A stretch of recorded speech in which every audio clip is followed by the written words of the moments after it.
soutient les spécialistes dans leur démarche. Pourquoi ? De toute façon, c'est relativement logique. Nos confrères investissent dans du matériel qui, lui, est déjà indexé de façon très importante. Donc, c'est logique de répercuter cette indexation sur les actes qu'ils font. Ça, c'est une première chose. Deuxième chose, nous, ce qui nous touche vraiment, c'est qu'on ne trouve plus de spécialistes en ville pour que nos patients consultent. C'est un petit peu dommage. S'il n'y a plus de spécialistes, il n'y a plus de choix, notamment dans le spécialiste.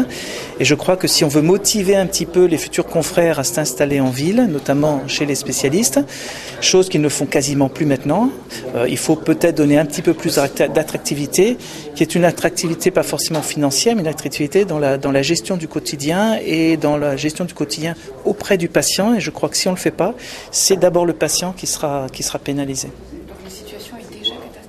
La situation elle est catastrophique depuis 20 ans. Tout un tas de syndicats, de médecins, d'associations militent dans ce sens. Et puis on trouvera que c'est définitivement catastrophique dans quelques années, où il faudra 10 ou 15 ans de changer la donne. Et évidemment, on ne pourra plus. Donc ça sera une catastrophe sanitaire parce qu'on n'aura pas pu l'anticiper un petit peu avant.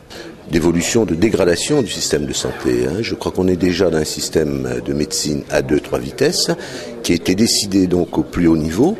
Il y a de moins en moins de médecins qui sortent de la fac et tous ceux qui sortent s'orientent plus vers une médecine salariée, ce qui va créer donc une pénurie au niveau donc de la médecine libérale. Et bien entendu, l'État va compenser tout ça par des validations de diplômes dits étrangers. En plus, avec l'Europe, il y a pas mal de médecins qui s'installent. Ces médecins-là, je ne dirais pas que ce sont des mauvais médecins, mais ce sont des médecins qui n'ont pas la qualité de notre formation. Donc on va déboucher obligatoirement sur une dégradation du système de santé.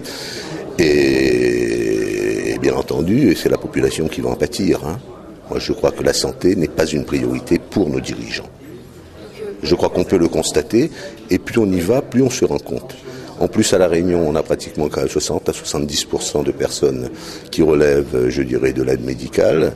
Donc ces personnes, actuellement, ils sont obligés de faire des efforts pour prendre des médicaments qu'on a décidé de façon autoritaire, qui ne représentent plus, je dirais, un bénéfice santé, donc ils sont obligés de le payer. On est déjà dans ce système de santé à plusieurs vitesses.